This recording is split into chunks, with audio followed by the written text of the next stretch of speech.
बाकायदा उन्होंने पुस्तक में लिखा है कि अवसर साहित्य यात्रा में मैं लगातार भाग लेता रहा और सिद्धेश्वर जी के सहयोग के जो हमें प्रोत्साहन मिला। नहीं तो मैं तो कभी पुस्तक निकालने को सोचा ही नहीं था, ना प्रकाशन करने का। लेकिन उनके उत्साह से मैंने प्रकाशित पुस्तक किया। तो ये मेरे लिए बड़ा सौभाग्य होता है, हमारे मंच के लिए बड़ा सौभाग्य होता है। बहुत खुशी होती है जब हमारे मंच से कोई नया लिखना शुरू करता है या किसी विधा के प्रति रुचि रखता है या उनकी पुस्तक प्रकाशित होती है। पुस्तक प्रकाशित होना तो आज के मायने में बहुत बड़ी बात है। किसी-किसी के तो पूरे पूरे पूरी ज़िंदगी में उसकी पुस्तक प्रकाशित नहीं हो पाती। बेचारा अधूरा ही रह जाता है। मुझे खुशी है कि हजारी सिंह की पुस्तक, हालाँकि हमने भी थोड़ा जिज्ञासा प्रकाशन से ब भ भटक बहुत से साहित्यकार लोग भटकते रहते हैं। उनको सही रास्ता नहीं मिल पाता है और साहित्य के मैदान में तो बहुत सारे लुटेरे लोग भी बैठे हुए हैं कि जितना ज़्यादा इस लेखक की इस कमजोरी का कितना फ़ायदा उठाया जाए, कितना ज़्यादा उनकी जेब से हम पैसा खींच लें। थोड़ी-सी भी दया मोह इन लोग के पास नहीं रहती है। तो मेरी तो कोशिश यही रहती है कि लोगों को थोड़ा-सा सलाह दें, बीच का रास्ता निकालें। अब तो कोई ऐसा प्रकाशक है नहीं कि हम लोग पुस्तक को अपने खर्च से निकाल देगा। लेकिन खर्च भी ले तो ऐसा ले जिसमें यह ना लगे कि आप उसका धंधा कर रहे हैं, बल्कि आप लेखक को सहयोग कर रहे हैं। तो जिज्ञासा प्रकाशन से अजाय सिंह की पुस्तक इसी उन्होंने इस बात का ज़िक्र किया है, तो हम उनका हार्दिक बहुत-बहुत बधाई भी देते हैं। विजय कुमारी मौर्य जी भी आ गई हैं। नमस्कार विजय जी। विजय गुंजन जी क्यों नहीं जुड़ पा रहे हैं? उनको कह रहे हैं कि हमारे मंच से दिक्कत क्यों हो रही है उनको? आ गए विजय गुंजन जी? उनको फिर फ़ोन लगाते हैं। अनिता जी, सपना भी है। सपना चंद्रा जी भी हैं? प्रणाम सर, आप सभी को प्रणाम। हमारे मंच पर एक से बढ़ के एक रचनाकार शामिल हो गए हैं। विजय गुंजन जी, क्या हुआ? हाँ।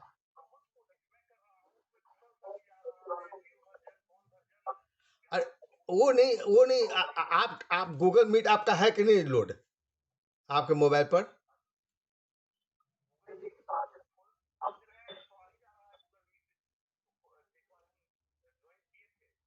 तो?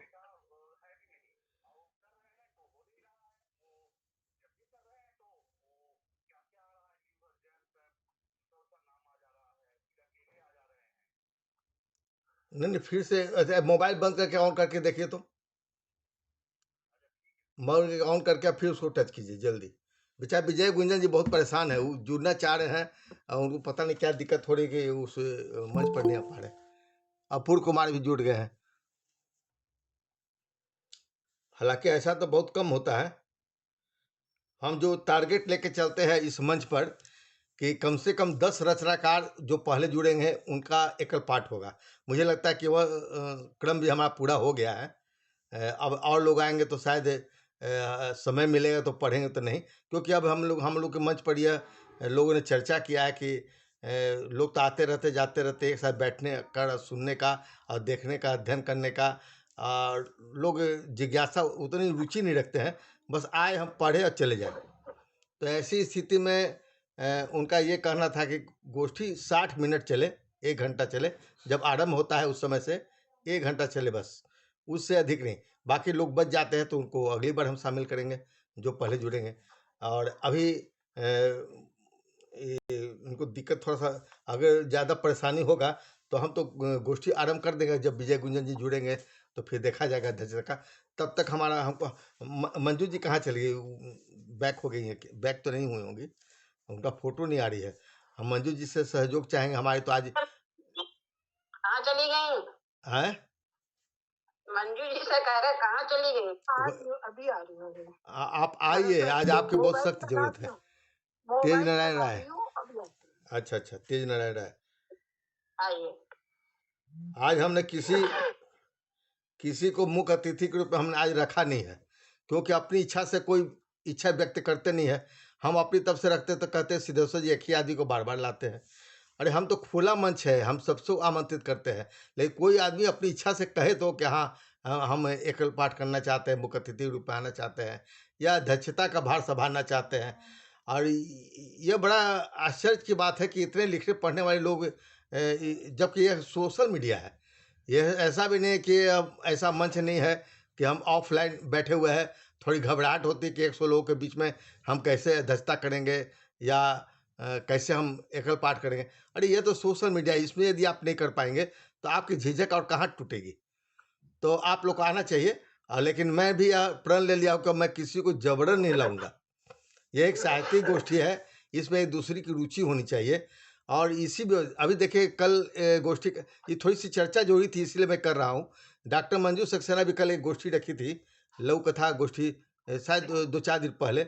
लेकिन उसमें कुछ 1-2 लोग आए, बाकी लोग कई बहाने, बहाना कहिए या मजबूरी कहिए कि मैं शादी में हूँ तो वहाँ हूँ, तो कोई यहाँ है तो मैं यहाँ चली गई तो वहाँ लौट गई। अब सवाल है कि यदि हम साहित्य के नाम पर भी 1 घंटा समय नहीं निकाल पाते हैं, तो दुर्भाग्य ना है, ऐसे माहौल में साहित्य का सृजन करना। तो ऐसी स्थिति में हो सकता है सबकी मजबूरियाँ हो, क्योंकि मंच बहुत खुल गए सोशल मीडिया पर। इतने मंच खुल गए, सब आदमी कूद-कूद कर एक-दूसरे पर भागना चाहते हैं। हम वहाँ से भी पढ़ लें, यहाँ से भी पढ़ लें, वहाँ भी पढ़ लें। तो ऐसा नहीं, 10 ही लोग जुटे। दुष्यंत कुमार ने कहा था कि सिर्फ़ हंगामा खड़ा करना मेरा मकसद नहीं, मेरी कोशिश है कि सूरत बदलनी चाहिए। तो ये सूरत बदलाने वाला लग हम लोग में होनी चाहिए। हम लोग क्यों भीड़ जुटाने के पीछे परेशान रहते हैं? तो मैं अब सोच के चला हूँ, मैं 5 ही लोग मिलूँगा, 6 ही लोग मिलेंगे, 10 ही लोग मिलेंगे। आपस में साहित्यिक चर्चा करेंगे, जिनकी रुचि होगी आएँगे, और मैं जबरन नहीं। कुछ लोग तो पिछली बार मेरे पटल पर ही इतना हाय तौबा मचाने लगे, ऐसे को कौन लिख दिया, तो ऐसा काहे कर दिया, तो हम मंच छोड़ देंगे। अरे भैया, एडमिन कोई किसी का कलम थोड़े पकड़ के रखे हुए है कि आप क्या लिखिएगा, या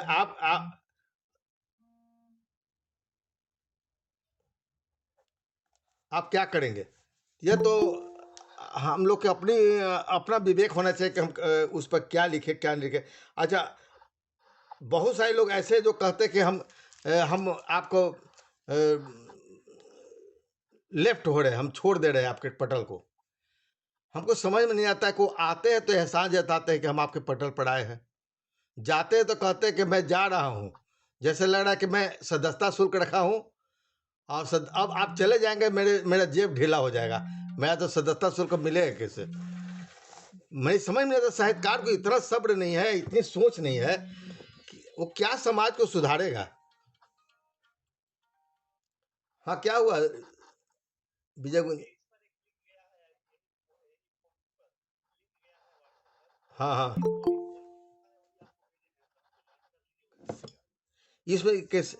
इसमें हम नहीं ना जॉइन कर पाएँगे। जिसमें सब लोग जुड़े हों उसमें ना आपको जॉइन करेंगे जी।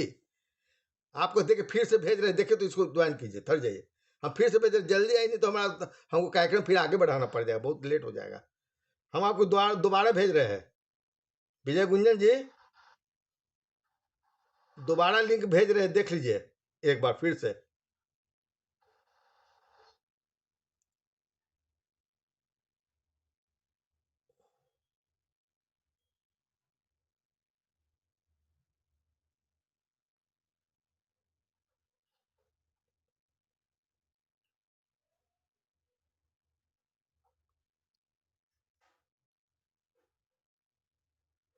हाँ, आप लोग और चर्चा थोड़े 2 मिनट कीजिए, इनको ज़रा जोड़ने में अथी दिखला रहे। विजय गुंजन जी जो हैं, जो पढ़े थे, इनको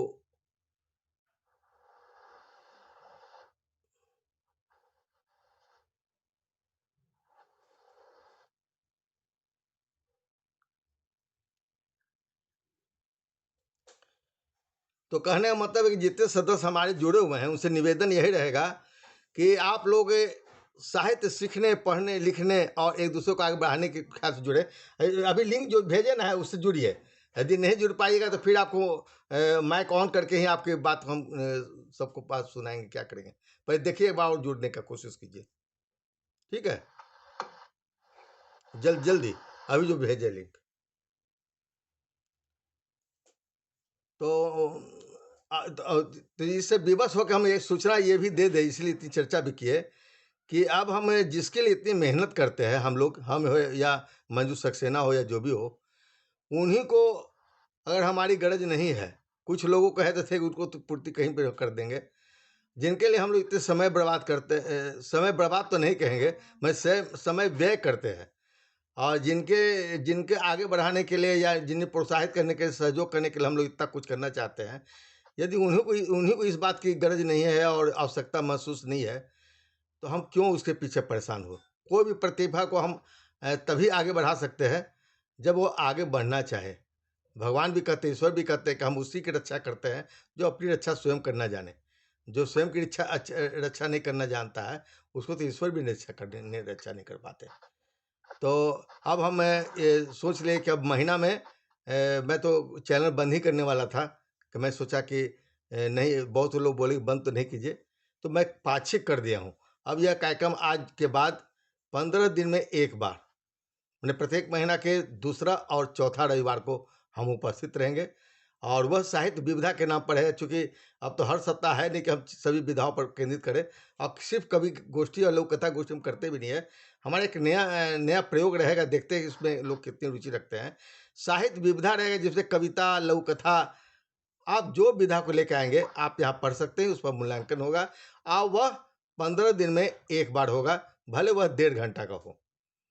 तो इसमें आप लोग भी सुझाव दीजिएगा कि क्या है? फिलहाल हर सप्ताह हम स्थगित करें, क्योंकि बहुत सारे लोगों को समय नहीं रहता। ठीक है, आप घर में ही पढ़िए, वो ज़्यादा खुशी की बात है।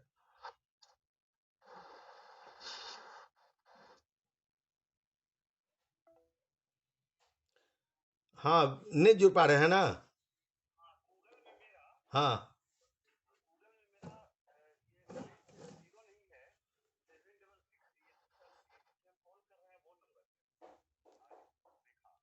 तो नहीं, नहीं, कहीं भी नंबर हो, आप उसको टच कीजिए ना। अवसर साहित्य यात्रा में आइए ना, वहाँ पर जो गूगल का दिया हुआ उससे जुड़िए ना।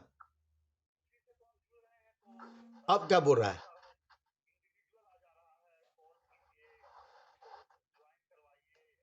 हाँ, तो आपका लगता है गूगल मीट का थी ऐप्स नहीं होगा। चलिए, कोई बात नहीं है। हम आपको फ़ोन पर ही मैसेज आप बात कर कीजिए, सब लोग सुनेंगे। ठीक है?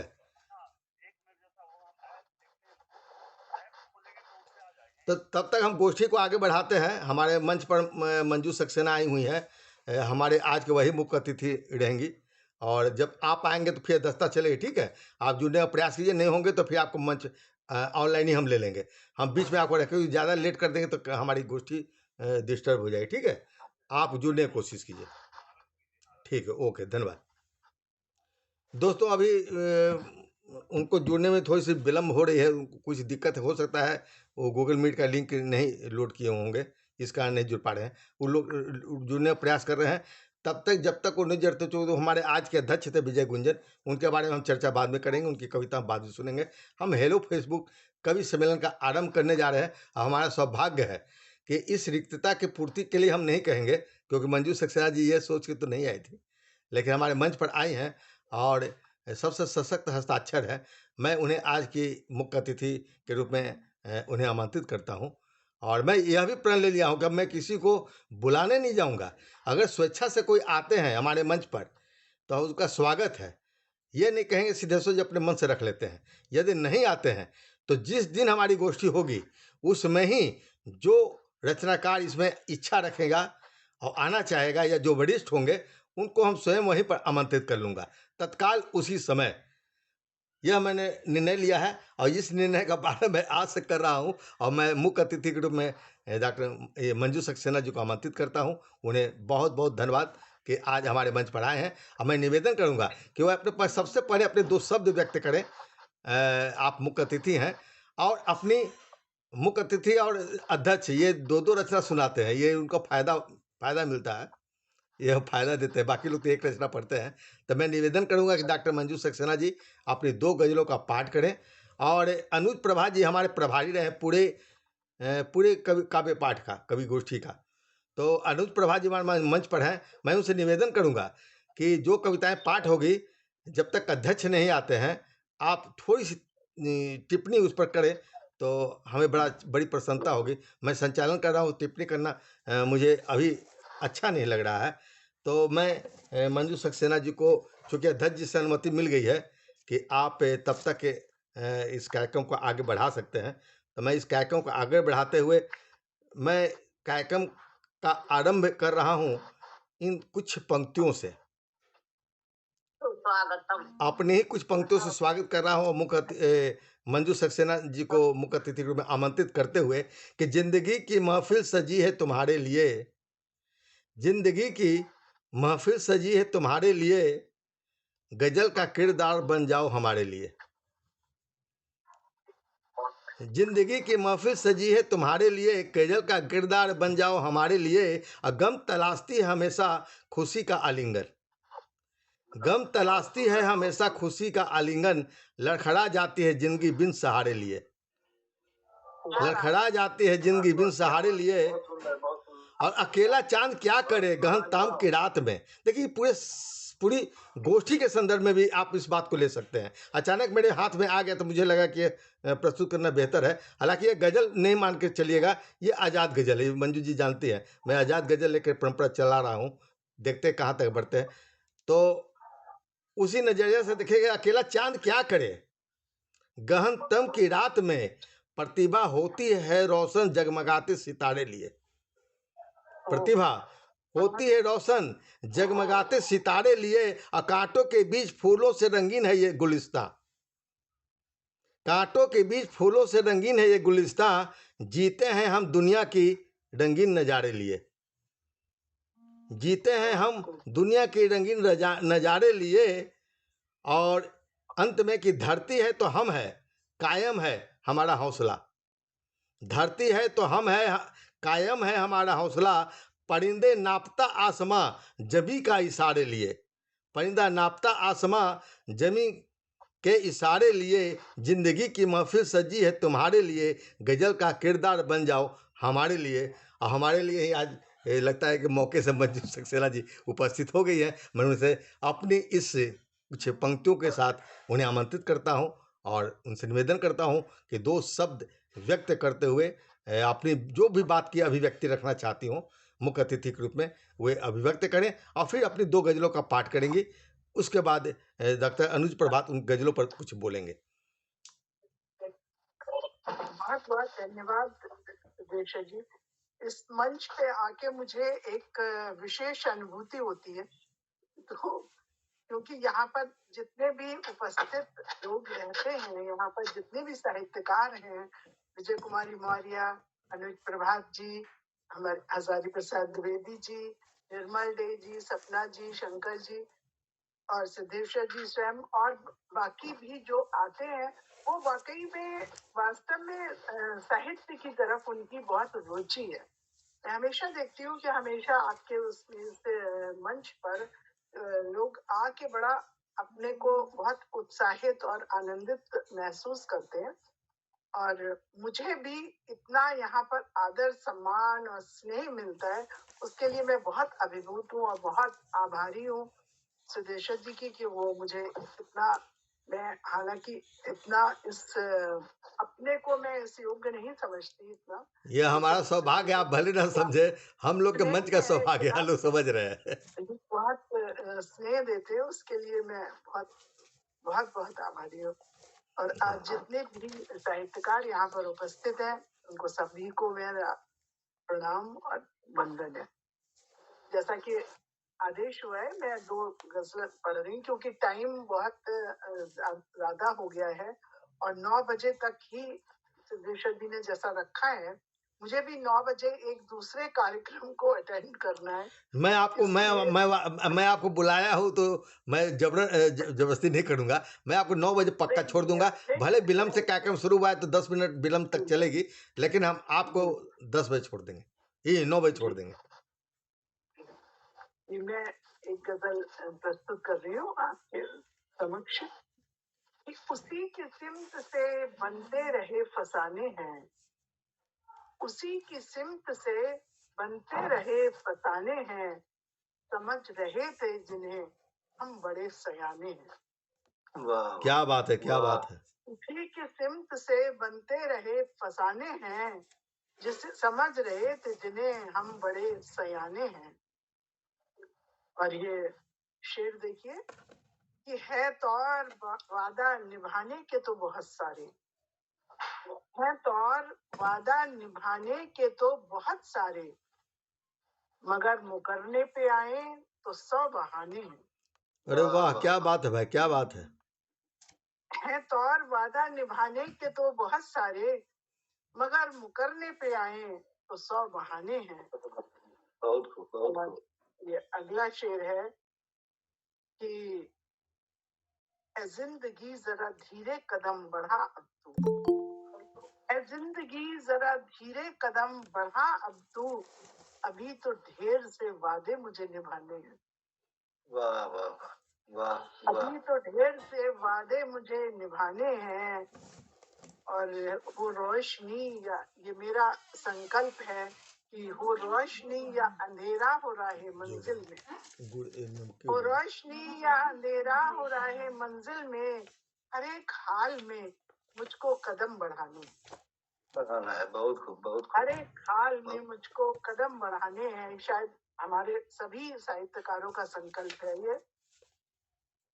और तुझे गुमा है हुजूमे बशर है साथ तेरे, तुझे गुमा है हुजूमे बशर है साथ तेरे, तो ढूंढ ले तेरे किस दिल में आशियाने हैं। क्या बात है भाई, क्या बात है, बहुत खूब। तुझे गुमा है कि हुजूमे बशर है साथ तेरे, तो ढूंढ ले तेरे किस दिल में आशियाने हैं। और अगला शेर है कि ये तेरा मेरा यहाँ का यहीं पे छूटेगा, ये तेरा मेरा यहाँ का यहीं पे छूटेगा, वहां पे यार ना इनके कोई ठिकाने हैं, वाह। वहां पे यार ना इनके कोई ठिकाने हैं। और ये मक्ता पेश है कि ख्याल तेरे या मेरे हो गर बगावत के, ख्याल तेरे या मेरे हो गर बगावत के, समझ ले मंजू मुसीबत के दिन बुलाने हैं। क्या बात है, बहुत खूब बहुत खूब। और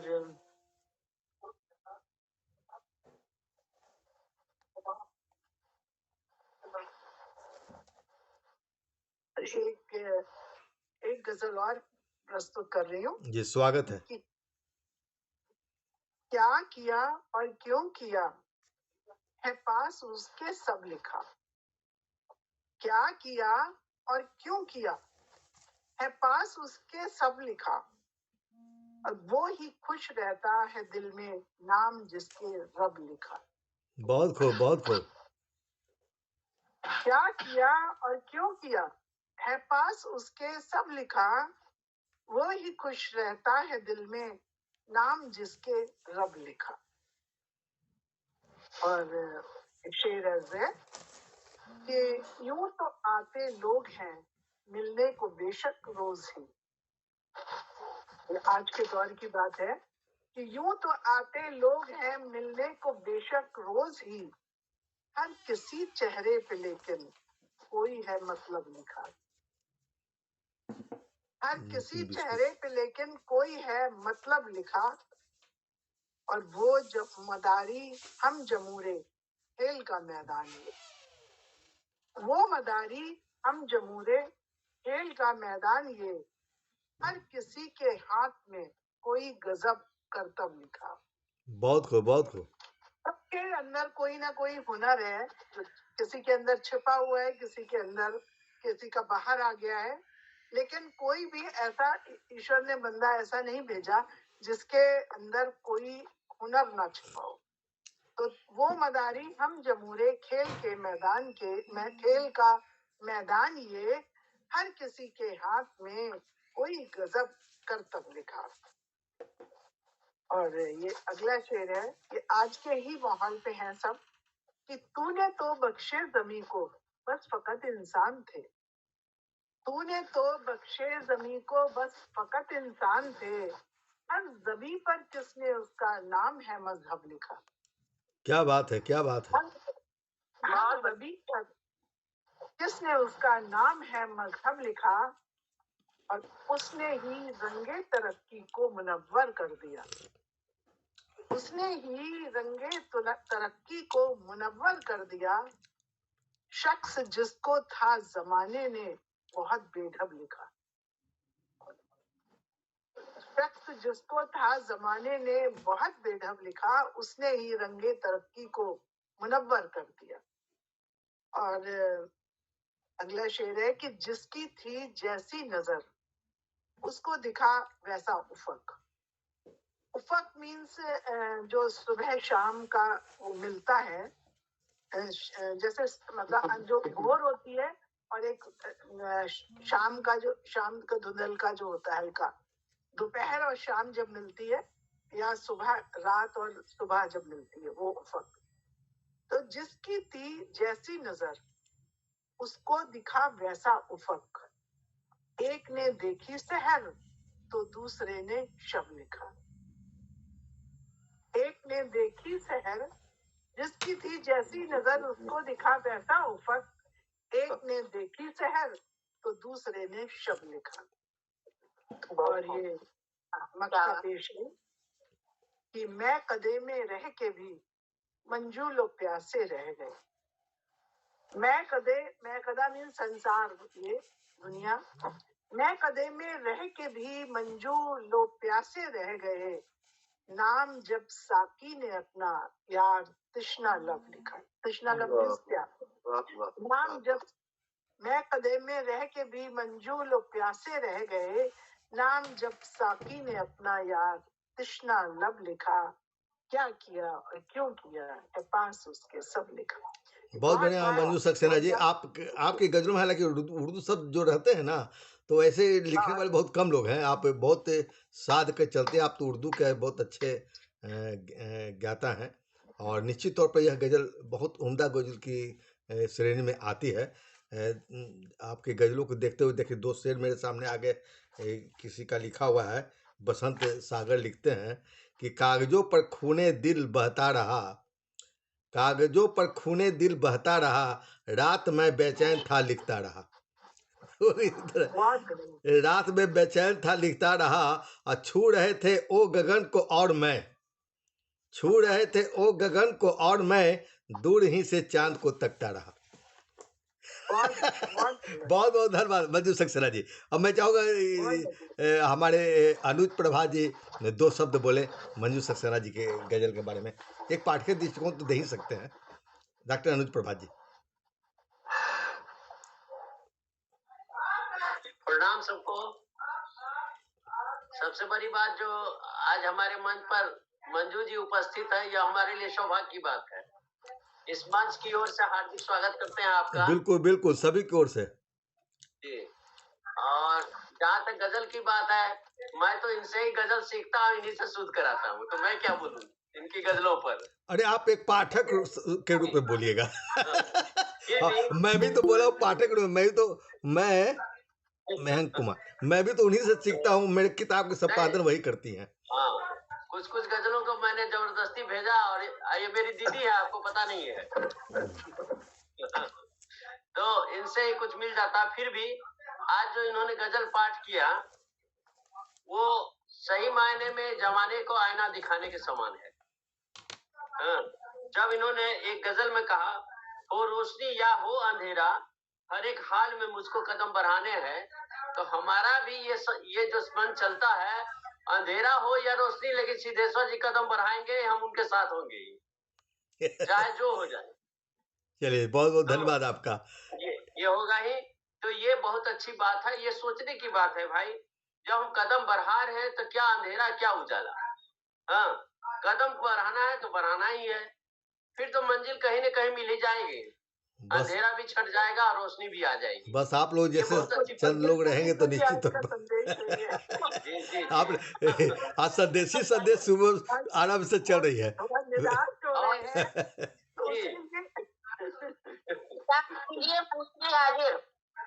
जी। और फिर इन्होंने अभी मंच पर बहुत सारी बातें हो रही थी, कुछ लोग को बड़ा शायद अजीब सा फील रहा था, या इस मंच के प्रति जो भी भाव रहा हो उनका, लेकिन ये पंक्ति मुझे बहुत अच्छी लगी इनकी। जिसकी जैसी नजर उसको दिखा वैसा, जिसको जैसी नजर उसको दिखा वैसा फत, एक ने देखा शहर तो दूसरे ने सब देखा।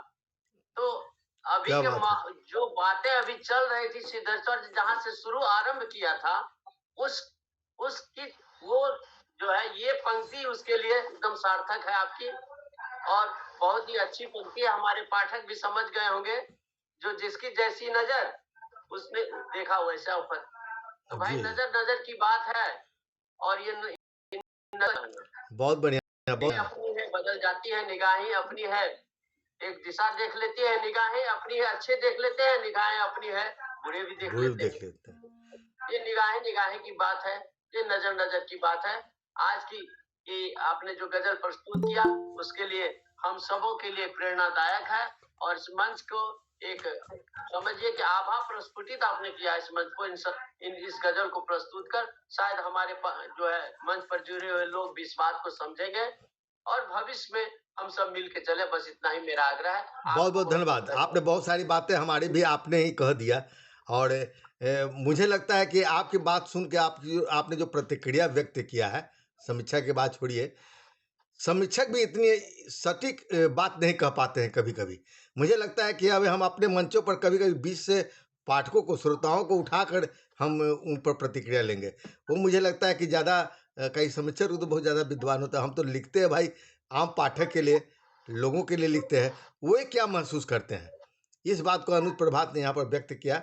बहुत बहुत धन्यवाद आपको भी, डॉक्टर मंजू सक्सेना को भी। और हम इस क्रम को आगे बढ़ाते हुए, चूंकि सेकंड बार जुड़ने वाले भी अनुज प्रभात ही हैं, इसे मैं उनसे निवेदन करूंगा कि आप अपनी एक कविता का पाठ करें, क्योंकि आप ही का क्रम है। और अब तो बहुत सारे लोग जुड़ गए हैं, देखते हैं कि हम 9:15 बजे तक कितने लोग को शामिल कर पाएंगे। और मैं अनुज प्रभात से निवेदन करूँ कि एक कविता, कोई भी हमारे कवि आएंगे अपनी एक कविता का पाठ करेंगे, और तब तक मंजू सक्सेना जी एक दो लाइन में, ज्यादा लंबे में नहीं, एक दो लाइन में अपनी बात कहेंगे। अनुज प्रभात जी। अब अचानक मुझे कह दिया गया है तो मैं तो कविता बड़ा सोच समझ के पढ़ूंगा। मंजू जी यहाँ उपस्थित है, बड़ा हमको डर लगता है भाई। तो फिर भी एक जो है, एक मेरी कविता है, और ये बहुत लोगों ने बाकी जी का माइक खुला हुआ है, बंद कर लीजिएगा, कुछ आवाजें आ रही है बाहर से। तो वर्तमान में इतनी सारी तरक्कियां हो गई है देश में, फिर भी कुछ गांव की स्थिति इस प्रकार है, और हम तो ठेठ रेणु के महिलांचल से जुड़े हुए लोग हैं। इन्हीं का माइक खुला हुआ है, काइंडली ऑफ कर ले। सुरेश कुमार जी, आप अपना माइक को बंद कीजिए। सुरेश कुमार जी अपना माइक बंद कीजिए। सुरेश कुमार जी अपना माइक को बंद कीजिए प्लीज। हाँ, बंद कीजिए। ओहो, डिस्टर्ब हो जाता है इसमें बहुत ज्यादा। माइक को अपने बंद कर लीजिए अभी। चलिए अनुज जी सीधे सीधे कविता पढ़िए। क्या पढ़े सर? सुरेश जी को कहिए माइक बंद करने के लिए। सुरेश कुमार जी, आप कृपया माइक को बंद कीजिए, नहीं बंद हो पा रहा तो अभी बैक हो जाइएगा। हाँ, बंद हो गया, ठीक है, चलिए। कविता का शीर्षक है गांव की सड़क। गांव की सड़क रात के सन्नाटे में सोच रही है। गांव की सड़क रात के सन्नाटे में सोच रही है, आजादी के कई दशकों बाद भी मैं जहां की तहां हूं। आजादी के कई दशकों बाद भी मैं जहां की तहां हूं। जेठ की दोपहरी में तपती, बरसात की कीचड़ में सनती, पूस की ठंड में ठिठुरती हुई। सच तो यह है कि गाड़ी के पहियों, घोड़े की टापों, पैरों की कुचलन से मेरा हृदय इतना निष्पन्द हो गया है कि अब किसी बसंत के आने तक का एहसास भी मुझे छू नहीं पाता है, बल्कि छद्म नेताओं के जुलूस मेरे हृदय को और भी कठोर और पथरीला बना जाते हैं। किंतु जब मेरे ऊपर, गौर कीजिएगा इन पंक्तियों का, किंतु जब मेरे ऊपर किसी दुल्हन की सजी डोली या किसी बाल सुलभ चरणों के पश्चात पड़ते हैं, तो लगता है जैसे थोड़ी देर पहले पत्थर बनी अहिल्या थी, किंतु किसी राम की चरण धूले ने मुझे स्पर्श किया है। किसी राम की चरण धूले ने मुझे स्पर्श किया है। धन्यवाद। धन्यवाद डॉक्टर अनुज प्रभात जी। मंजू सक्सेना जी मात्र 2 लाइन में, ज्यादा लंबा नहीं। जी बहुत सुंदर सड़क का जो मानवीयकरण किया है आपने। एक तो इसमें 2 चीजें हैं, सड़क का मानवीयकरण और तो उसका जो हृदय वो क्या महसूस कर रही है, बहुत ही मार्मिक और बहुत जीवंत है, एकदम जैसे रेखा चित्र सा है। कि गांव की सड़क तुरंत ही जो है हमारे मस्तिष्क के मनोमस्तिष्क के सामने आ गई और पूरा दृश्य आपकी कविता से चलने लगा। तो बड़ी बहुत ही जीवंत कविता है। और दूसरी चीज जो हमारे देश की अव्यवस्था का भी वो उसका हाल दर्शाया है। बहुत उम्दा और बहुत सार्थक सटीक कविता। बहुत बहुत आपको साधुवाद। धन्यवाद। बहुत बहुत धन्यवाद अनुज प्रभात जी। अच्छा हुआ आप पहले जुड़ गए थे, इसीलिए आपको पहले बुलाया, तो आपको धन्यवाद ज्ञापन के समय ही बुलाने की आवश्यकता पड़ती है। बहुत बहुत धन्यवाद आपको पहले जुड़ने के लिए, उसका लाभ भी आपको मिला।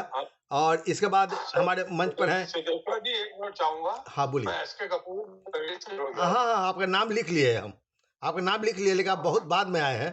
और हमारे यह नहीं, गोष्ठी मैंने लिख के भेजा था आपको, मैंने फोन भी करा हाँ था नहीं वो कि तो मैं ठीक है, 8:30 बजे के बाद जुड़ हाँ पाऊंगा। ठीक है, हम आपको बुलाएंगे। हाँ, अब तो मैं क्रमबद्ध बुला रहा हूँ। तो हमारे मंच पर अब इसके बाद है अनीता पंडा जी। अनीता पंडित जी हमारे मंच पर उपस्थित है।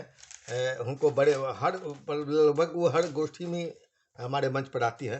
उनको हम आमंत्रित करते हैं सादर इन पंक्ति के साथ कि जिंदगी में कौन से थे खेल जो खेले नहीं, फिर भी लेकिन अपने घर का रास्ता भूले नहीं। अनीता जी। धन्यवाद। समृद्ध मंच को मेरा नमन। और मैं सीधे कविता पाठ करती हूँ। मेरा कविता का शीर्षक है बेटे का जाना। और ये कविता इन दिनों जो बेटियों पर तो बहुत लिखे जा रहे हैं, बेटों पर जो आत्महत्या का दौर चल रहा है उससे मन बड़ा अच्छा हो रहा है, विशेष रूप से महानगर में। बेटे का आत्महत्या करना मात्र घटना नहीं है। बेटे का आत्महत्या करना मात्र घटना नहीं है, सागर है वेदना का, शब्दों के परे है। दोषी कौन है? दोषी कौन है? किसने दिया था उसे लड़की जैसे न रोने का सबक? किसने दिया था उसे लड़की जैसे न रोने का सबक? किसने दिया था प्रशिक्षण दर्द को अंतस में रखने की कला? किसने दिया था प्रशिक्षण दर्द को अंतस में रखने की कला? आज ले डूबी असह्य पीड़ा की सुनामी। सहता रहा, कुछ नहीं कहा। सहता रहा, कुछ नहीं कहा। मौन रहा, बस मौन रहा। वृद्ध माता पिता को निश्चिंत रखा। चला गया, नासूर दे गया। उनके बताए रास्ते पर चलता रहा। पीकर खून के घूंट, पीकर खून के घूंट उन्हें कुशल हूं कहता रहा। कायर तो नहीं था, कायर तो नहीं था।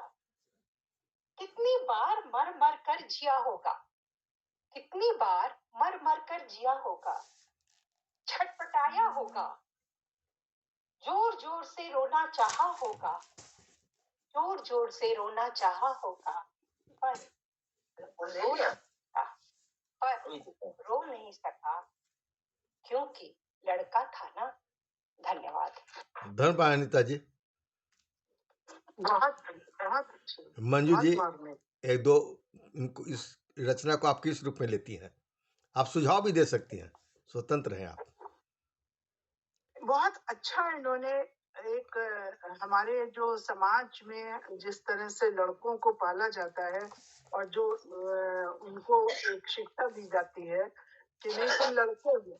लड़के रोते नहीं है, बचपन से ही कहा जाता है। जब बच्चा अगर चोट लग जाती है तो उससे कहते हैं कि नहीं लड़के नहीं रोते हैं। तो उसके मन में यही चीज एक हमेशा घर कर लेती है। लेकिन वो दर्द तो सभी को होता है और वो दर्द जब आगे बढ़ के एक पर्वत बन जाता है तो पर्वत की पीर किस तरह से निकलती है और कैसे उसमें विस्फोट होता है, उसका बहुत ही अच्छा अनीता जी ने बहुत अच्छा वर्णन किया है। बिल्कुल सजीव वर्णन है जो आजकल चलिए, और आजकल आपने की गंभीरता से आपने सुना, उनकी उनकी कविता को आपने सराहना किया। हालांकि लंबी कविता थी, लेकिन फिर भी आपको अच्छी नहीं, लगी, तो निश्चित तौर पर वह बहुत अच्छी प्रासंगिक कविता है। है ये, अभी क्योंकि सुरेश जी और आजकल हजारी जी से निवेदन है कि अपना माइक को बंद कर लीजिए। माइक बार बार खोल ले रहे हैं सुरेश जी, डिस्टर्बेंस हो रही है कार्यक्रम में। सुरेश कुमार जी, हाँ ठीक है। और अगला नाम है हमारा सपना चंद्र जी। सपना चंद्र जी भी आज पहले जुड़ी हैं, हम उनको बहुत बहुत धन्यवाद देते हैं। हालांकि वो तो बहुत दिन से मंच से गायब ही थी, लेकिन पुनः आ गई है, तो उनका स्वागत मंच पर है उसी रूप में। मैं सपना चंद्रा जी तो गजल भी इधर लिख रहे हैं काफ़ी, तो मैं उनसे निवेदन करता हूं कि आप अपनी एक रचना यहाँ प्रस्तुत करें। सपना चंद्रा जी। सभी को नमस्कार, मंच को प्रणाम। मेरी छोटी सी कविता है जिसका शीर्षक है युद्ध की विभीषिका। अपनी आंखों से युद्ध देख रहा था, अपनी आंखों से युद्ध देख रहा था, हर बात का गवाह था मैं। एक क्षण का हिसाब मैं दे सकता था, लाख के टुकड़े दूर बिखरे पड़े थे। मैं युद्ध का परिणाम अच्छी तरह से था। कभी भुड़कता हुए एक छोटा से मेरे पास आया, गुस्से से पूछी, अब तो युद्ध थम गया, क्या मैं भी थम जाऊं? पहचानने की कोशिश की, युद्ध का केवल कितना विकृत था। मैंने दुआए बिना उसे शांत कर दिया, ताकि अमन और चैन अंतिम दौर तक कायम रहे। धन्यवाद सपना चंद्रा जी। और मंजू जी इस पर 2 लाइन बोलेंगी। थोड़ा सा मुझे धीमी आवाज आ रही थी एक्चुअली में, तो पूरा मैं सुन नहीं पाई। युद्ध के बारे में इसलिए मैंने छोटी कविता कैसे पढ़ दो क्या? थोड़ा सा आवाज धीमी। चलिए, छोटी कविता पढ़ दीजिए जल्द से। और आपको खुशी की बात है कि हमारे आचार्य विजय गुंजन जी, जो हमारे की आज के अध्यक्ष हैं, वो भी जुड़ गए हैं और बहुत प्रयास बेचारा काफ़ी दिन से कर रहे थे। तो आचार्य विजय गुंजन जी का भी हार्दिक स्वागत है।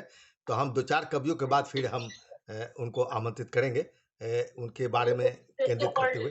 सपना चंद्र जी अपनी कविता पढ़ेंगे और इस बार जी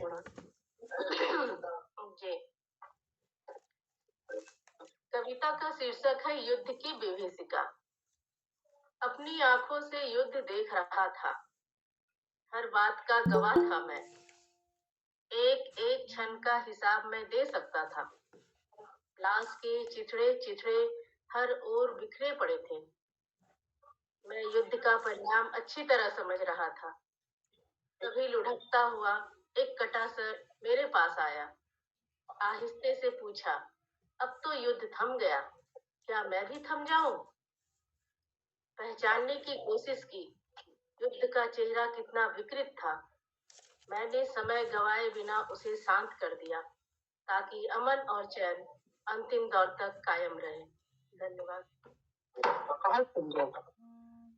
बहुत एक मनोवैज्ञानिक अपने युद्ध के, एक तो युद्ध की जो विभीषिका है, युद्ध का जो परिणाम होता है और उसका जो उस समय की जो एक दृश्य है, वो बड़ा अच्छा प्रस्तुत किया है। और उसके किस तरह से जो दर्शक है, जो एक देख रहा है और उसके पास एक सर आया है, और एक मनोवैज्ञानिक भी, मतलब युद्ध के उसमें जो मनोविज्ञान का आपने परिचय दिया है, उसमें बहुत सुंदर है, बहुत मन को छू लेने वाली। धन्यवाद। बहुत बहुत धन्यवाद मंजू सक्सेना जी। और मैं वैसे विजय गुंजन को बतला दूं कि अब तक आपके अनुपस्थिति में यह गोष्ठी चल रही थी। दुर्भाग्य से हम सबसे पहले अध्यक्ष को ही बुलाते हैं प्रथम सत्र में, उनकी कविताओं को सुनते हैं, उस पर विचार देते हैं और फिर उसके बाद अध्यक्ष उद्बोधन आपको देना होता प्रत्येक कविता के बाद। हमारे संजोगवश मंजू सक्सेना जी हमारे मंच पर उपस्थित हुई, जो एक श्रेष्ठ राष्ट्रीय स्तर की गज़लकार हैं, आप जानते ही होंगे। तो तब तक वो आपके भार को भी सँभाले हुए थे, मंजू सक्सेना जी, और उनकी गज़लों का पाठ भी हुई थी। तो उनकी व्यवस्था है कि वो 9 बजे या 9 बज के 5 मिनट पे वो शायद उनको कहीं जाना है।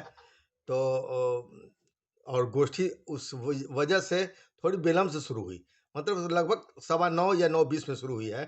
तो और लोग ये निराश ना होंगे, हम कोशिश करें कि आज यह गोष्ठी 9:30 बजे तक जो चले, हम मंजू सक्सेना जी को भले हम 9 बजे विदा कर देंगे, क्योंकि कई अच्छे रचनाकार हमारे बाद में बहुत जुड़ गए हैं। जैसे मयंक कुमार जुड़ गए हैं, सुरेश कुमार कपूर जी जुड़े हुए हैं, राजप्रिया रानी जुड़ी है, शंकर कुमार जो बहुत अच्छे गज़लकार हैं, वो जुड़ गए हैं। तो निश्चित तौर पर हम उनकी एक-एक कविता सुनकर ही जाएँगे। लेकिन यहाँ पर थोड़ी-सी एक और कवि को बुलाकर उसके बाद हम विजय गुंजन की रचनाओं को सुनना इसलिए चाहेंगे कि उस पर हमारे मुख्य अतिथि उस पर केंद्रित होकर कुछ अपने भी कह सकेंगे, मैं भी कह सकूँगा, और उसके बाद फिर यह सिलसिला चलता रहेगा। तो मैं इस बीच मात्र एक कवि को और बुला रहा हूँ। हजारी सिंह हमारे मंच पर बहुत पहले जुड़े थे। तो हजारी जी से निवेदन है कि आप कृपया आएँ और अपनी एक गज़ल का पाठ करें। आपकी गज़ल की पुस्तक अभी हाल में आई है और काफ़ी चर्चित रही है।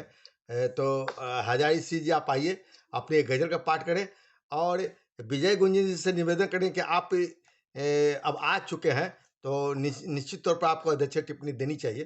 तो उनकी गज़ल को सुनकर, और बहुत संक्षिप्त में, चूँकि हमारी यह गोष्ठी किसी तरह 9:15 साढ़े 9 से पहले ख़त्म करेंगे। तो विजय गुंजन जी उनकी गज़ल को सुनेंगे और 1-2 लाइन में अपनी प्रतिक्रिया देंगे, ताकि थोड़ी मंजू सक्सेना जी को भी थोड़ी-सी राहत मिल जाए। बहुत देर से बेचारी भाग ले रही है। तो हम आमंत्रित करते हैं हजारी जी को। हजारी सिंह। जी, आवाज आ रही है? जी आ रही है, आप पढ़िए। जी जी, पटल को नमस्कार, सब बंधुओं को नमस्कार। और एक छोटी सी रचना जो वर्तमान सामाजिक और राजनीतिक विद्रूपता की ओर कुछ संकेत कर रही है, यह रचना। अब इसको आप गजल कहें या सिद्धेश्वर जी की भाषा में आजाद गजल कहें, एकदम आजाद गजल कहिए, कोई परेशानी नहीं है। बाग इतना उदास क्यों है? बाग इतना उदास क्यों है? टहनी टहनी निराश क्यों है? बाग इतना उदास क्यों है? टहनी टहनी निराश क्यों है? भौरे क्यों गुनगुनाते हैं नहीं? भौरे क्यों गुनगुनाते हैं नहीं? तितलियां बदहवास क्यों है?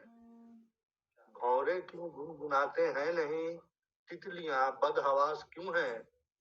हमाम में सभी नंगे हैं लेकिन, हमाम में सभी नंगे हैं लेकिन बाहर भी बेलिबास क्यों है? हमाम में सभी नंगे हैं लेकिन बाहर भी बेलिबास क्यों है? और कल तलक बेहिसाब बदबू थी, कल तलक बेहिसाब बदबू थी, आज उनमें सुबास क्यों है? कल तलक बेहिसाब बदबू थी, आज उनमें सुबास क्यों है? और पास दरिया के तो बैठे हो, पास दरिया के तो बैठे हो, फिर भी होठों पे प्यास क्यों है? पास दरिया के तो बैठे हो, फिर भी होठों पे प्यास क्यों है? कल तलक बड़ी दूरियां थी जिनमें, कल तलक बड़ी दूरियां थी जिनमें, आज इतने आसपास क्यों है? बाग इतना उदास क्यों है? टहनी टहनी निराश क्यों है? भौरे क्यों गुनगुनाते हैं यहाँ पर हवास क्यों है? बहुत बढ़िया हजारी सिंह जी। बहुत बढ़िया। बहुत संक्षिप्त में विजय गुंजन जी अध्यक्ष टिप्पणी देंगे, 1-2 लाइन, 2-4 शब्दों में। विधा चाहे जो भी हो, चाहे निर्बंध हो या बंध हो, मुक्त छंद हो, छंद मुक्त हो, छांदस कविता हो, गीत हो, गजल हो, प्रश्न यह नहीं है। प्रश्न यहाँ उठता है कि हम लिख क्या रहे हैं, उसमें कथ्य, शिल्प और लय आदि है। तो अभी जो मैंने सुना तो एकदम हजारी सिंह जी नमस्कार आपको। और यह आपकी मुकम्मल गजल है,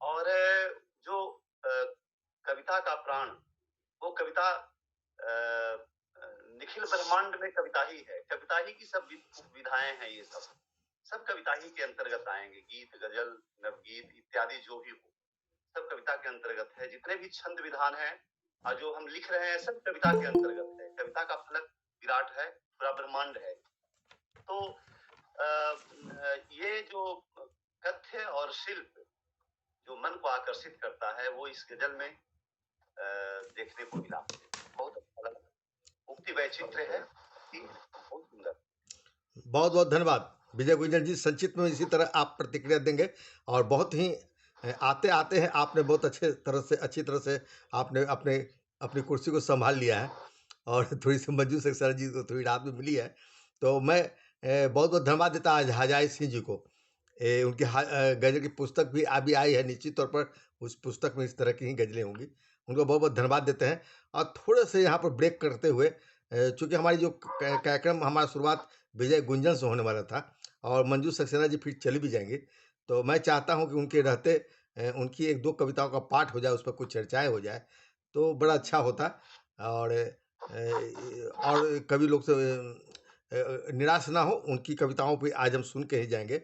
वैसे विजय गुंजन के बारे में छोटा सा परिचय मैं दे दूं, चूँकि हमारे अध्यक्ष हैं। ये नालंदा जिला में इनका जन्म हुआ है और 20 जनवरी 1962 को स्नातकोत्तर इन्होंने संस्कृत आचार्य सहित किया है। व्यवसाय इनका अध्यापन रहा था। ये आज संत जेवियर्स स्कूल में शायद शिक्षक थे, वहाँ से अवकाश प्राप्त कर लिए हैं। इनकी कई पुस्तकें आई है। मेरा रीता का रीता मन, सूधियों की नागफनी, इन दोहों के दर्द, हाय रे पटना, गजले गुंजन की, गौरव गाथा इस बिहार की, तीरे नजर, कुंडलियां संग्रह, मैंने छंद को ही समर्पित रहे हमारे गुंजन भाई जी। और कई साझा संकलन तो खैर बहुत है।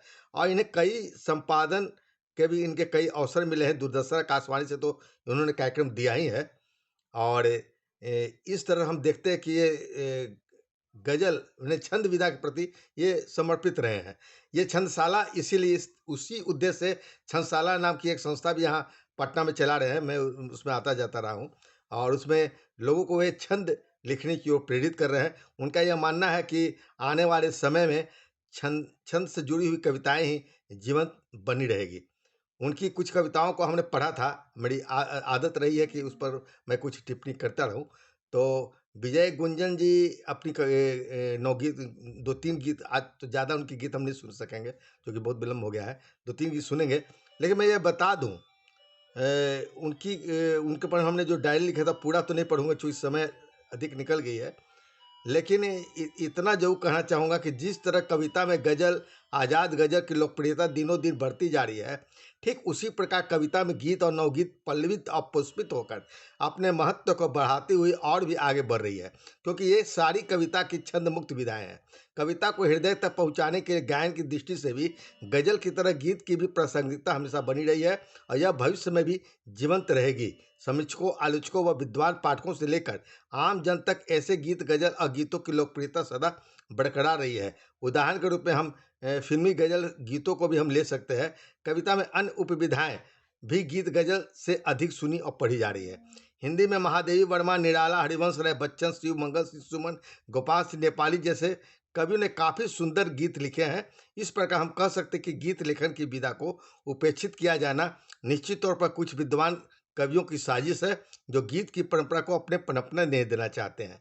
लेकिन यह भी सच है कि रूढ़ अर्थ में नवगीत की औपचारिकता शुरुआत नई कविता के दौर में उनके समानांतर मानी जाती रही है।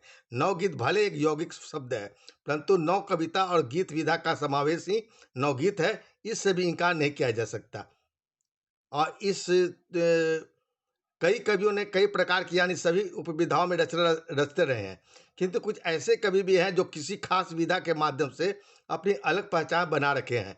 उन कवियों में या यूँ कहें उन गीतकारों में आचार्य विजय गुंजन का नाम बड़े सम्मान के साथ लिया जाता है। आचार्य विजय गुंजन छंद के अच्छे ज्ञाता हैं या यूँ कहें छंद वाली कविताओं के विद्वान हैं। तब यह बात निश्चित रूप से तय हो जाती है कि उनके गीतों में भाव और शब्दों की करिश्माई अभिव्यक्ति प्रस्फुटित होती है। हालांकि कविता में कठिन अभिव्यक्ति और ऐसे शब्दों से कवि को अवश्य बचना चाहिए जो पाठकों के हृदय में सीधे सीधे उतर ना पाए। लेकिन हर युग में हर समय दोनों तरह के कवि पाए गए हैं, जिनकी ढेर सारी ऐसी कविताएं भी है जिसे पाठक बहुत गंभीरता से पढ़ना चाहते हैं। जयशंकर प्रसाद, महादेवी वर्मा, रामधारी सिंह दिनकर, निराला से लेकर बुद्धिनाथ मिश्र तक ऐसे कवियों की श्रेणी में आते हैं जिन्हें गीतों को पढ़ते हुए हमें भाषा के स्तर पर भी बहुत कुछ सीखने को मिलता है। मुझे लगता है आचार्य विजय गुंजन भी इसी परंपरा को निभाते हुए अपनी अलग पहचान बनाए हुए हैं। विजय गुंजन के गीतों को आप गंभीरता से पढ़ेंगे तो पाएंगे कि उनके गीतों में भाव सौंदर्य, शब्द सौंदर्य और ध्वनि सौंदर्य का अद्भुत संगम है जो किसी का भी मन मोह लेता है। आचार्य विजय गुंजन के गीतों में व्यक्ति, समाज और जिंदगी से सवाल करते हुए कई रंग के भाव प्रकट होते दिखते हैं। जिंदगी पर ही सवाल करते हुए विजय गुंजन कहते हैं, जिंदगी किसी मोड़ पर आकर खड़ी हो तुम, कौन से इतिवृत्त की स्वप्निल लड़ी हो तुम। आचार्य विजय गुंजन की कविताओं में परंपरागत छंद दिखाई पड़ती है, पर उसमें सहजता नहीं दिखाई पड़ती, वो अलग बात है। किंतु हमारे पौराणिक कवियों की छवि उसमें जरूर दिख पड़ती है जब वे अपने गीतों में कहते हैं, कर्णिके तुम हो जहां भी, मौन मत रहना, हो नहीं कुछ बात भी तो बात कुछ कहना। इस प्रकार हम देखते हैं पौराणिक परंपरा के गीतों को उन्होंने आगे बढ़ाने का सदा प्रयास किया है, जो गीतों की परंपरा को बनाए रखने के लिए बहुत जरूरी भी है। कहते हैं कि गीतात्मक कविता पारंपरिक रूप से सख्त औपचारिक नियमों का पालन करती है, जिसके गीतकार हैं आचार्य विजय गुंजन, जिनके गीतों में रस, भाव और सौंदर्य का अद्भुत मिश्रण है। ये तो थोड़ी सी और लंबी थी, लेकिन चूंकि समय बहुत हो चुका, मैं इसे थोड़ा संक्षिप्त कर पढ़ा। ये मेरी डायरी थी आज की उनके मुख्य अतिथि के कविताओं पर। अब मैं सीधे सीधे आता हूँ विजय गुंजन की ओर कि उनसे निवेदन करूँगा कि आप अपनी 3 कविताओं का, हम तो आपसे और भी ज़्यादा पढ़ते, लेकिन हमारे बहुत सारे कवि, हमारे मंच पर अच्छे अच्छे कवि लोग जुड़ गए हैं, तो हम उनकी कविताओं को भी सुनेंगे। तो आपसे निवेदन है कि अपनी 3 कविताओं का पाठ करें, क्या कि मंजू सक्सेना जी भी लगभग कहीं जाने वाली हैं, तो आपकी कविताओं पर वो टिप्पणी देंगी हमारे मुख्य अतिथि मंजू सक्सेना जी। आचार्य विजय गुंजन जी। आपका सिद्धेश्वर जी।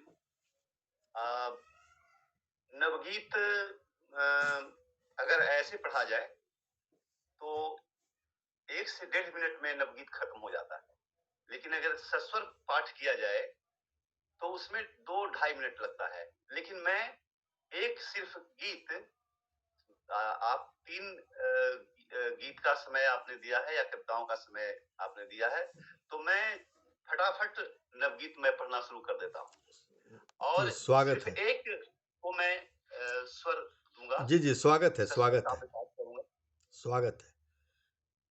मंजू सक्सेना जी जरा सुनेंगे और आपके गीतों पर संक्षिप्त टिप्पणी देंगे। फूट पड़े छंद, जीवन के गीतों से फूट पड़े छंद, जीवन के गीतों से फूट पड़े छंद, अब फड़क रहे अधर पुट पलके हैं बंद। सतरंगी किरणों को छलने की चाल, सतरंगी किरणों को छलने की चाल, मन में मंसूबे वे आज रहे पाल। मौसम बलवान, वेग कैसे हो मंद, जीवन के गीतों से फूट पड़े छंद। गली गली चौराहे फैली दुर्गंध, गली गली चौराहे फैली दुर्गंध, काट रहे उसको नवगीतों के बंद। घर घर द्युरेफ रहे पहुंचा मकरंद, घर घर द्युरेफ रहे पहुंचा मकरंद, जीवन के गीतों से फूट पड़े छंद, फड़क रहे अधर पुट पलके हैं बंद। कैसा पागलपन यह कैसा व्यामोह, कैसा पागलपन यह कैसा व्यामोह, सतही आलोचक बटोर रहे छोह, सांसें अब उनकी हैं शेष बची चंद, जीवन के गीतों से फूट पड़े छंद, अब फड़क रहे पलके हैं बंद। क्या बात है, क्या बात है। आगे है,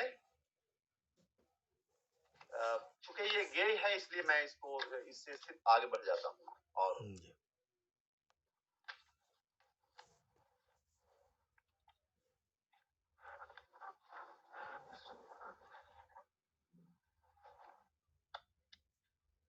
प्रजातंत्र में प्रजा जानकी बहुत दुखी है, प्रजा जानकी बहुत दुखी है। लोकतंत्र में भीड़ नहीं तो समझो सब बेकार है भैया। लोकतंत्र में भीड़ नहीं तो समझो सब बेकार है भैया। रैली हो या रेला कह लो, सब में इसकी बहुत पूछ है। रैली हो या रेला कह लो, सब में इसकी बहुत पूछ है। इसके बिन मैदान बांझ तो खद्दरियों का मंच तुच्छ है। इसके आगे विवश और लाचार दिखे सरकार है दैया। लोकतंत्र में भीड़ नहीं तो समझो सब बेकार है भैया। सभा खचाखच भरी हुई है, सभा खचाखच भरी हुई है, लोग अचानक लगे गरजने। सभा अचानक भरी हुई है, लोग अचानक लगे गरजने। शायद नभ से उतर मंच पर आया कोई मेघ बरसने। शायद नभ से उतर मंच पर आया कोई मेघ बरसने। कि बेड़ा पार लगा दो फिर से, अब की जोर लगा के हैया।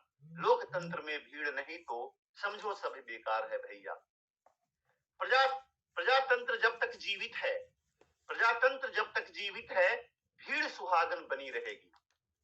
प्रजातंत्र जब तक जीवित है, जब तक जीवित है, भीड़ सुहागन बनी रहेगी। भ्रष्ट राजनेताओं की अब भाई किस्मत तनी रहेगी। तो काहे को चिंता करनी जब फाड़े में हो भरा रुपया। लोकतंत्र में भीड़ नहीं तो समझो सब बेकार है भैया। भाड़े पर की भीड़ जुटाकर, भाड़े पर की भीड़ जुटाकर होता है अब शक्ति प्रदर्शन। भाड़े पर की भीड़ जुटाकर होता है अब शक्ति प्रदर्शन। कलबल छल से सत्ता पाकर करते फिर अकूत अर्जन। कि जितना चाहो दूहो दम भर प्रजातंत्र की सीधी गैया। जितना चाहो दूहो दम भर प्रजातंत्र की सीधी गैया। लोकतंत्र में भीड़ नहीं तो समझो सब बेकार है भैया। कि महापापियों के पापों से भरत खंड अब पटा जा रहा। भाई सिद्धेश्वर जी ने कहा, एक तरह से मुझ पर पारंपरिकता और पौराणिकता का लांछन लगता रहा है। तो ये इन्होंने लांछन नहीं लगाया, इन्होंने तो उस बहाने बहुत सारी बातें मेरे विषय में कही। तो ये मैं खासकर इसको इसलिए पढ़ रहा हूं कि केवल कुछ 4, 5, 10, 5 रचनाओं को पढ़कर किसी एक कवि की मौलिकता को आंका नहीं जा सकता है, बल्कि उसकी उसके समग्र रचना संसार को पर दृष्टिपात करके ही उस पर अपना विहंगम दृष्टि का अवलोकन कर उचित निर्णय देना चाहिए। तो ये कविता उसी परिप्रेक्ष्य में मैं रख रहा था कि महापापियों के पापों से भरत खंड अब पटा जा रहा। महापापियों के पापों से भरत खंड अब पटा जा रहा। हो मलिन जर्जर होकर अब माँ का आंचल फटा जा रहा। कि प्रजा जान की बहुत दुखी है, प्रजा जान की बहुत दुखी है, फिर से फट जा धरती मैया। लोकतंत्र में भीड़ नहीं तो समझो सब बेकार है भैया। तो अब एक नवगीत को पारिभाषित करता, पारिभाषित करता, नवगीत को पारिभाषित करता एक मेरा गीत है, खासकर नवगीत पर केंद्रित। हजारी प्रसाद जी लगता है? हाँ है। आपस की कहा सुनी, नव गीतों ने कर दी नव कविता की नींद हराम। इसे अन्यथा नहीं लेंगे नव कविता वाले, बस बात बात में यूं ही यह रचना लिख दी गई थी कि नव गीतों ने कर दी नव कविता की नींद हराम। कि खंड खंड में कर छंदों को टुकड़े कई किए, खंड खंड में कर छंदों के टुकड़े कई किए। और छोटे छोटे मुखड़े गढ़ मनमोहक रूप दिए। ये नवगीत को केंद्रित है, नवगीत को पारिभाषित करती यह रचना है कि खंड खंड में कर छंदों के टुकड़े कई किए। छोटे छोटे मुखड़े गढ़ मनमोहक रूप दिए। कि लघु तरंग की लहर चरण बन भाया ललित ललाम। नवगीतों ने कर दी नव कविता की नींद हराम। कि व्यक्त किए कम से कम शब्दों में ही भावों को, व्यक्त किए कम से कम शब्दों में ही भावों को। सस्ती दवा खिला मेटे गुर्बत के घावों को। कि हे तनुकाय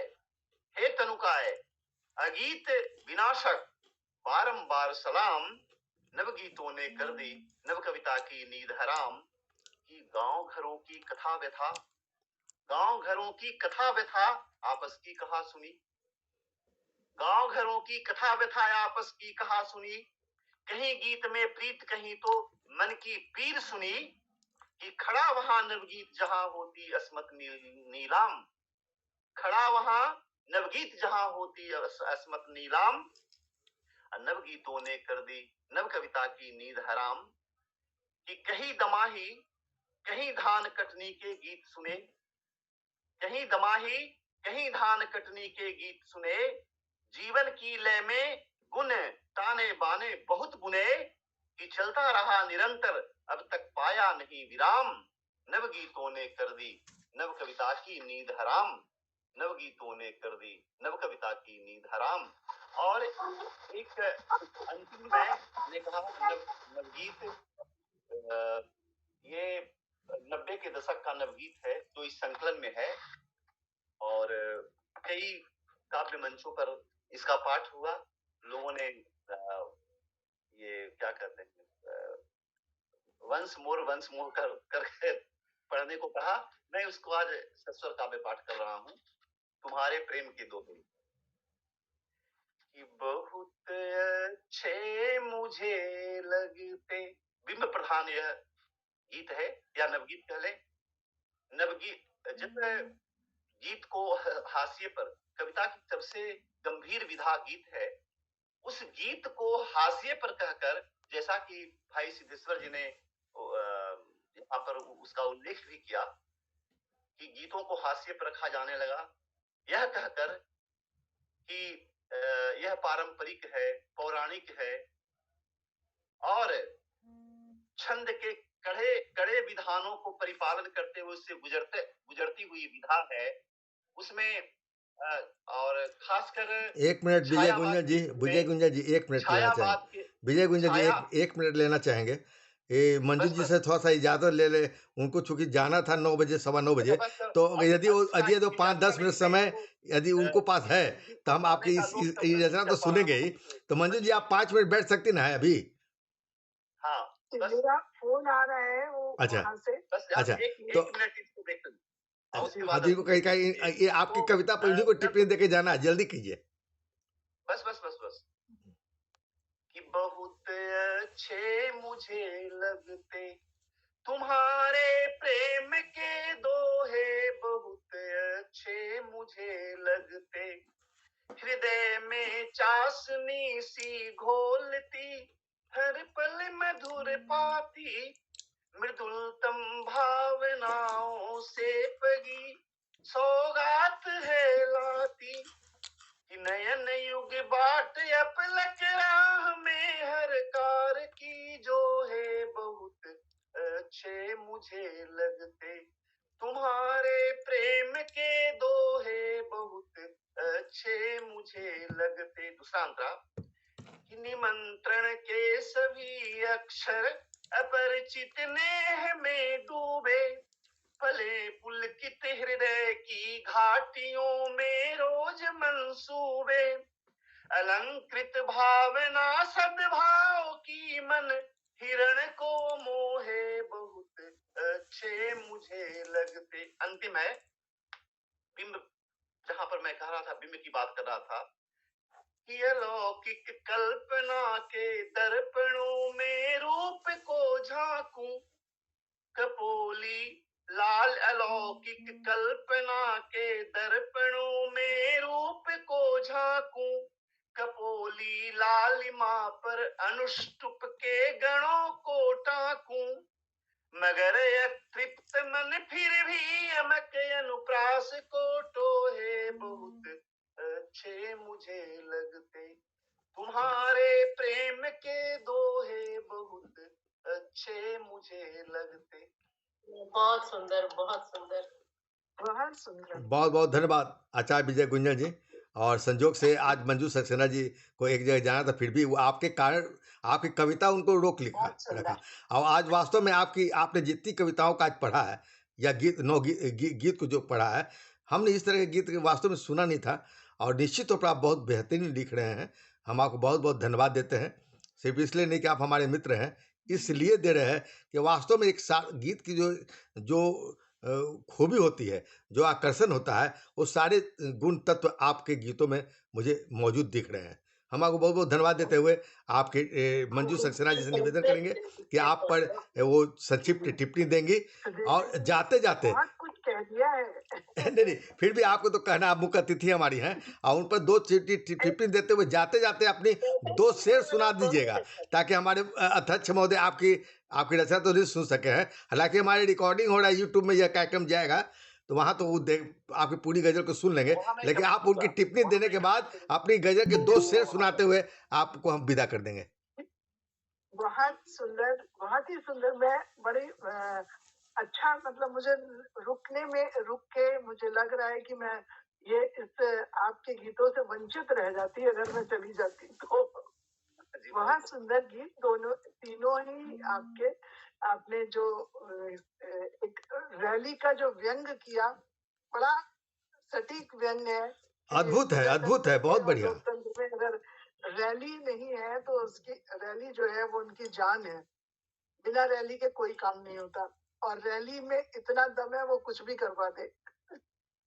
बहुत। और आप क्योंकि शिक्षक हैं, तो शिक्षक होने के नाते, शिक्षक एक होता है जब वो पूरा, जैसे अपने विद्यार्थियों को वो पूरा फंडामेंटल्स पूरी एकदम नींव से समझाता है कि क्या फंडामेंटल्स हैं। तो शिक्षक जब एक गीत लिखता है तो उसके वो सारे पैमाने जो हैं, सारे माप पूरे होते हैं।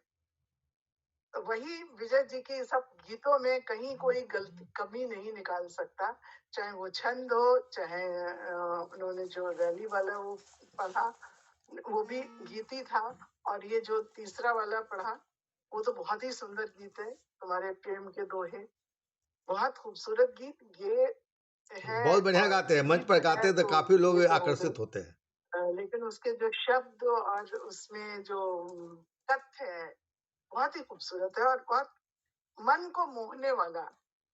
कुछ तो गीत, कविताएं मतलब सिर्फ कविता के लिए तौर पे लिखी जाती है, भाई एक हमें गीत लिखना है तो लिख दिया, या कोई मन में विचार आया तो गीत लिख दिया। लेकिन मनमोहक गीत होना, जो मन करता है कि सुनते ही रहो, वो गीत ऐसा था आपका विजय जी। मैं आपको बहुत बहुत साधुवाद देती हूँ, और मुझे आज दूसरे कार्यक्रम में निश्चित, तो आप बहुत देर थक गए।